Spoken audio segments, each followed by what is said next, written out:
ماہ رمضان 2023 کا چاند کب نظر آئے گا اور اس بار کتنے روزے ہوں گے؟ اس حوالے سے ماہرین فلکیات کی پیش گوئیاں آپ کے ساتھ شیئر کرتے ہیں۔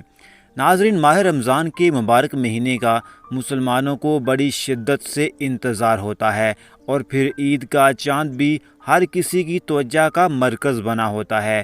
ماہرین فلکیات کے مطابق 22 مارچ بروز بدھ کو چاند نظر آنے کا امکان ہے۔ ماہرین فلکیات کے مطابق رواں برس رمضان کے چاند کی پیدائش 21 مارچ کی رات 11:13 پر ہو جائے گی، اور اگلے روز 22 مارچ کی شام کراچی میں غروب آفتاب 6:43 پر ہوگا۔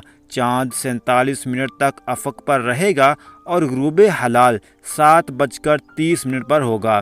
غروب آفتاب کے وقت چاند کی عمر 19 گھنٹے 30 منٹ تک ہوگی۔ اس دوران چاند کی افق سے بلندی 10 ڈگری سینٹی گریڈ ہوگی، اور چاند کا تقریباً 0.9% حصہ روشن ہوگا، جبکہ چاند کا زمین سے فاصلہ صرف 3,82,000 کلومیٹر تک ہوگا۔ اگر 23 مارچ کو پہلا روزہ ہوا تو 29 رمضان کی شام کو عید کا چاند نظر آنے کا کوئی امکان نہیں ہے۔